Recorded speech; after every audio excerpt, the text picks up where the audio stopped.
Good gravy. Hi, everybody. Are you there? Who's there? Who's there? Who's there? Hello. I don't see anybody yet. Sorry. Oh, hi. Here's people. T.O.B. the Hustle. Hitoko. Hi, everybody. Hold on. I'm sorry about the shaky cam.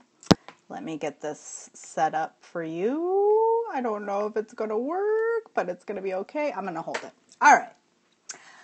Hi, everybody. So, charades saved my life. Actually, they just changed my life. They didn't really save my life. But here is the deal with the, I'm going to take this headset out because then, set this up. All right. Hi, I'm sweaty. It's freaking hot as anything here. I love the hearts. Thank you. Heart. All. Today, I'm going to tell you a story about how charades changed my life. And I'm going to read you a bedtime story, which I wrote. I just wrote. Boom. Bedtime story. Very exciting. Okay. So I'm going to get right into it. Oh, hearts. I love the hearts. All right, yes, we do need a MoPros t-shirt. So this is part of a brand story challenge, which Jen Kem, if you're not following her, at Jen Kem.com is her handle. Hopefully she'll join us here in a minute.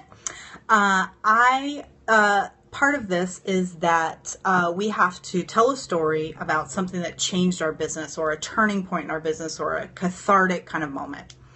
So in 2008, I went to a party, and the party was hosted by the most fabulous dude, Peleg Top, and his partner, Ricky. And I was invited by my friend, Colleen Wainwright, who has invited me to lots of interesting things in my life and made my life a better place. Hi, Card 4, how are you? So I went to this party. I was kind of nervous. It was new people. I really didn't know anybody there. I only knew Colleen, and I knew one other person. Another guest who was there was Elise Benin, who her business is called Marketing Mentor, and you should check her out. And so Peleg and Elise are friends, and I became a new friend, which I really have enjoyed their friendship very much. So I go to this party. I'm kind of nervous, but I'm actually pretty social. Thank you. I hope my boobs aren't too much for you, but just deal with it, I guess. So I went to this party. It was a great party, excellent food, good music, nice human beings, what I call a well-curated gathering. It was fantastic.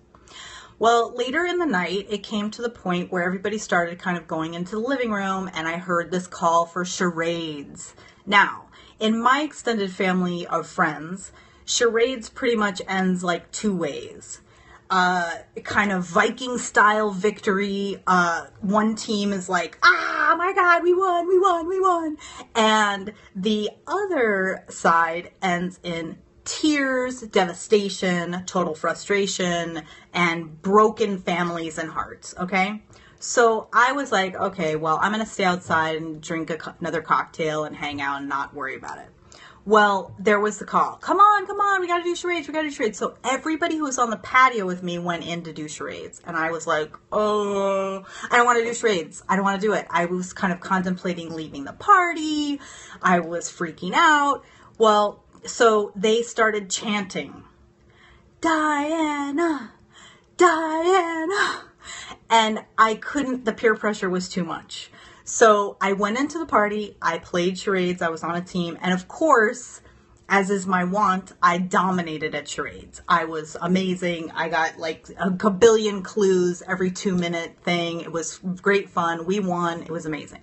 So the end of the party comes, and Peleg and Elise, who were friends, Peleg was hosting, and Elise was a friend, a marketing mentor, and Peleg Top, I think his website is just pelegtop.com. They said, hey, we're doing a little conference, and we wondered if you'd like to do a networking, like a warm-up game or something like that for the audience to get everybody warmed up at this conference. And I was like, that sounds nice. Yeah, I love it. And that seems fine. They didn't know my business. They didn't know me. They'd never seen me speak, sight unseen, except for the charades. So I said, sure, no problem. Thank you so much for the hearts. You don't know how much I appreciate it. This story makes me completely nervous, and I really need the love. So thank you. So I said, sure, no problem. And I went and got in my car and went home. And I'm thinking, maybe it's a small conference in San Diego. I live in Los Angeles. It'll be close by. It'll be fine. It'll be no big deal, right? Well, 2 weeks later, I receive in email a speaking agreement that's 3 pages long with tons of detail. Thank you, Jen Kim. I like the braids too. They're very cool in this heat. I thought, no big deal, but 4 pages, 3.5 pages, something with details, and flights will be covered and this and that. And I read into the details, and it's a conference in Chicago for 400 people. In Chicago for 400 people. So up to that date, I had only spoken maybe to groups of 10 or 20 or 30. I had never done a major talk for 400 people. So this is what the speaking agreement says. Well, now you have to know that I'm a fairly stubborn person. I like to think I'm proud of what I do. And I kind of couldn't, there was a speaking agreement, so I couldn't say no. Right? I couldn't say no. Would you say no? I couldn't say no. No, Susan Hyatt, I couldn't say no. So I signed the agreement. I send it back. And this is January, and the conference is in June or July. I proceed to spend 6 months sick to my stomach, trying to figure out how to cancel, trying to see if there's any way I could find another speaker who could do my gig for me, and then I could replace myself and somehow get out of this incredible situation with a little bit of dignity. Well, I flipped myself over about it. I got a voice coach. I went completely nuts trying to get ready for this talk. I was just ill. I made myself completely crazy. And those of you who are in my MoPro pod, you know that today was one of those days where I just lost my mind trying to get stuff done, and I was freaking out. So just imagine a huge thing like this. So giant opportunity. I got the gig playing charades. They'd never seen me speak. So if I'm terrible, they're screwed. Then I find out that I'm first on the schedule. Freaking out. Okay, freaking out. They want handouts. They want a PowerPoint. They want all this stuff. And I am losing my shit. If you're watching with kids, sorry, but they're going to learn the word at some point. Losing it. Okay. So I stay with it. I write this thing that I think is pretty good. I go to Chicago. I'm flying there. I can't even maintain on the plane. I'm crying every 5 minutes, freaking out. I get there.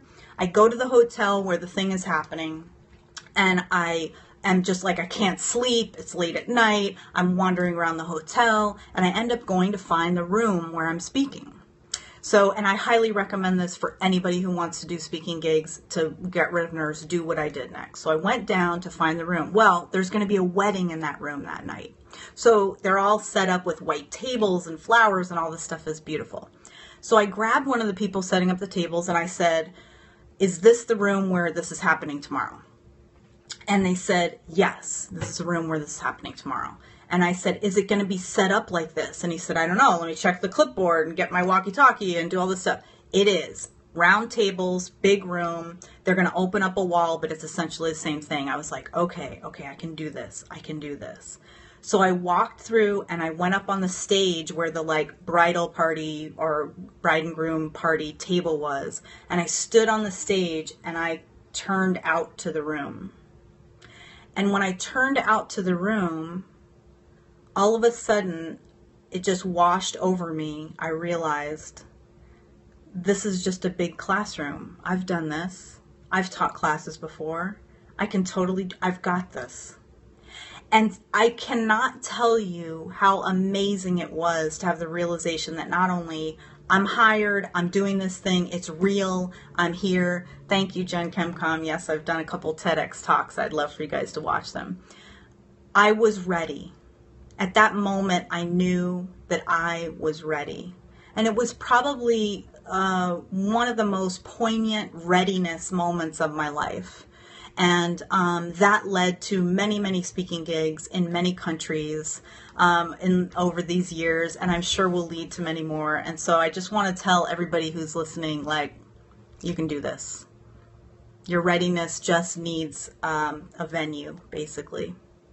So that is my brand story challenge day 2 story. Now, are you ready? Show me by your hearts and your comments. Are you ready for a bedtime story? Are you ready? Are you ready? Are your teeth brushed? All right, ready? Oh, thank you, Kay. Thank you, Jen. Thank you, Lisa. Thank you, Tiffany, Eve. Woohoo! Yes, your readiness needs a venue. Hitoko. Oh my gosh, so many. I can't even read all them. Skincare by Lori. Fitness. All right. You're ready for it? Felicia's Fancy, Deline, Chipmunk 251. Okay, here we go. I wrote this story just for you, and I literally wrote it in the last hour. In fact, it was done at 6:54 p.m. So here we go. All right.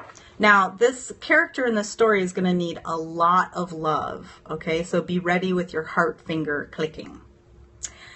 Once upon a time, in a forest near your house, there was a bear man named Delightful, who was very sensitive to loud noises.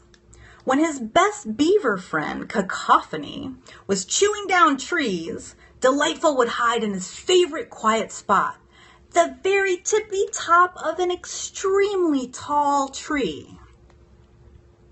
Unfortunately, Delightful was very afraid of heights. So he decided he'd rather conquer his fear of loud noises than his fear of heights. So he had to get help from his family and friends. In order to conquer his fear, Delightful decided to try earplugs. Unfortunately, it's really hard to find earplugs for a bear man. So he used leaves, which caused him to scratch and itch and yell when he was talking to Cacophony. Now he had to figure out another way to conquer his fear of loud noises, or risk an ear infection, or losing his friends, because yelling. Where Delightful once wanted to not have to climb a very tall, scary tree and avoid the loud noises that upset him so, he now wanted to keep his friends and avoid ear infections. But how could that happen when he was still afraid of loud noises? Filled with mind-bending frustration, he tried staying away from Cacophony and other beavers, only communicating with them via FaceTime or texting. But this only resulted in lonely dinners,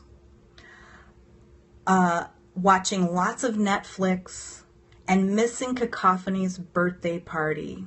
Sad face. Fortunately, this helped Delightful realize that his fear of loud noises was not nearly as important as friends. Duh. All he had to do was focus on the fun he was having and birthday cake. Using Cacophony and his new understanding of what really, really mattered, he was able to spend fun times in the forest with beavers. Unfortunately, a family of howler monkeys moved in the very next day. Do you guys know how loud howler monkeys are? Show me by a sign of hearts how loud howler monkeys are. They are loud. They're so loud. Woo, woo, woo. They get in the trees, woo, and they throw poop, and it's crazy. Okay. They moved in the very next day. Can you believe that? I can't believe that. I wrote that, and I can't believe that. But this time, Delightful remembered his new philosophy. Friends before fear.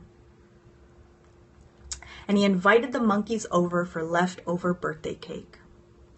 The end. Okay, hearts for Delightful, everyone. Hearts for Delightful. Woo! Hearts for Delightful. That's such a brave man bear. All right. Good night, sleep tight, and don't let the bed bugs bite. Thank you so much. Bye, everybody. Big hugs. Good night.